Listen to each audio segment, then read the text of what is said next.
যারা বারবার কেক তৈরি করতে গিয়ে আটা ময়দা ডিম নষ্ট করছেন, আজকের রেসিপি তাদের জন্য। আসসালামু আলাইকুম দর্শক, আশা করি সবাই ভালো আছেন। আজকে শুধুমাত্র একটি ডিম দিয়ে এই স্পঞ্জ কেক তৈরি করে দেখাবো, যা আপনারা অনায়াসেই সহজভাবে তৈরি করতে পারবেন। ভিডিও ভালো লাগলে লাইক দিবেন আর চ্যানেল সাবস্ক্রাইব করে আমার পাশে থাকার অনুরোধ রইল। এখন কেক তৈরি করার জন্য নিয়েছি একটি ডিম আর 1/3 কাপ পরিমাণে চিনি, তার সাথে লাগবে সামান্য পরিমাণে লবণ, দিব অরেঞ্জ ফ্লেভার। এখন সব কিছু ভালোভাবে মিশিয়ে নেব আর চিনিটা একদম গলা পর্যন্ত এটাকে মিশাতে হবে। যতটা ফ্লাফি করা যায় ততই কিন্তু কেক বেশি ভালো হবে।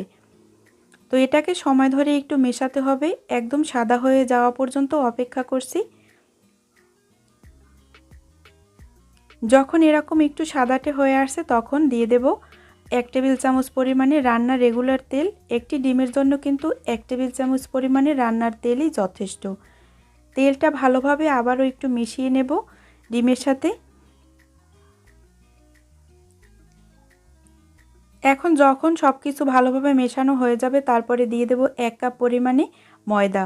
ময়দা দিয়ে কেক তৈরি করলে বেশি ভালো হয়, তাই আমি ময়দা দিয়েছি। তার সাথে দিয়েছি 2 টেবিল চামচ পরিমাণে গুঁড়া দুধ। গুঁড়া দুধ দেওয়ার ফলে কিন্তু কেকটা খেতে একটু বেশি ভালো লাগে।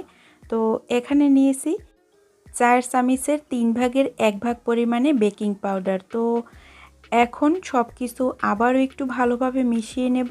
তো বেকিং পাউডার আমার কাছে মনে হয় একটু কম হয়েছে, তার জন্য আরেকটু দিয়ে দিয়েছি। কেননা এটাকে কিন্তু আমরা কোনো রকম ফোম করিনি, যার জন্য স্পঞ্জ হবে, তাই বেকিং পাউডারের পরিমাণ একটু বেশি দিয়েছি। এখন 1/3 কাপ পরিমাণে লিকুইড দুধ দিয়ে এই ডোটা একদম স্মুথভাবে তৈরি করতে হবে, যাতে কোনো লাঞ্চ গোটা মানে কিছুই না থাকে।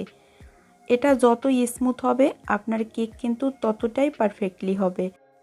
কেক তৈরিতে যেই আপুরা একদমই নতুন আছেন তারা চাইলে শুধুমাত্র একটি ডিম দিয়ে প্রথম দিকে ট্রাই করে দেখতে পারেন। প্রথম দিন যদি আপনার কেক একদমই পারফেক্টলি না হয়, দ্বিতীয় দিন অবশ্যই লক্ষ্য করবেন কোন কোন জিনিসগুলোতে আপনার ভুল হয়েছে, ওইগুলো শুধরানোর জন্য দ্বিতীয় দিন আবারও কেক তৈরির জন্য চেষ্টা করবেন। তাহলেই আপনি দ্বিতীয় দিনই সাকসেস হবেন। আর আমি বাটিতে কেকগুলো বেক করব, ওই জন্য শুধুমাত্র তেল দিয়ে ব্রাশ করে নিয়েছি। এতে কেক বেক হওয়ার পরে মোল্ড আউট করতে অনেক সুবিধা হবে। আর এখানে আমি বাটি ভরে দেব না, হাফ বাটি পরিমাণে দেব। কেক বেক হওয়ার পর কিন্তু পুরো বাটি একদমই ভরে যাবে। আর যদি একদম বাটি ভরে দেই সেক্ষেত্রে কিন্তু দেখা যায় বেক হওয়ার পর বাটি একদমই উপচে পড়বে, যার জন্য কেকটা পরে চুপসে যেতে পারে। এখন এদিকে একটি হাঁড়ি বসিয়ে তার ভিতরে স্ট্যান্ড দিয়েছি। ডিরেক্টলি বাটি বসাতে যাবেন না, তাহলে কিন্তু কেকটা নিচের দিকটা পুড়ে যেতে পারে। এখন একটি ঢাকনা দিয়ে তারপরে আমি অপেক্ষা করব 25 মিনিট। আর 25 মিনিটের আগে কিন্তু একদম খড়ি ধরা 2 থেকে 3 মিনিট চুলার আঁচ বাড়িয়ে দেব। এরপরে হাঁড়ি যখন গরম হয়ে যাবে তারপরে 25 মিনিট অপেক্ষা করব। তো ফিরে আসলাম 25 মিনিট পর।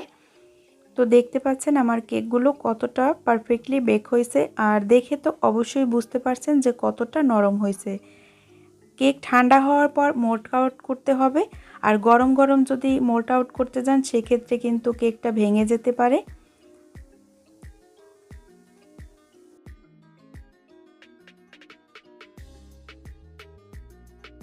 বাসায় একবার হলেও ট্রাই করে দেখতে পারেন, আশা করি আপনাদের কাছে ভালো লাগবে। আর এরকম মজার মজার রেসিপি পেতে চাইলে আমার চ্যানেল সাবস্ক্রাইব করে লাইক কমেন্ট শেয়ার করে আমার পাশে থাকার অনুরোধ রইল।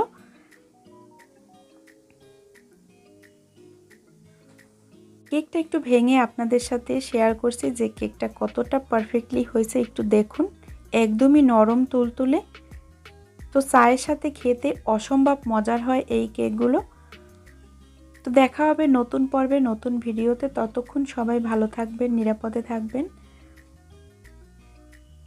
আল্লাহ হাফেজ।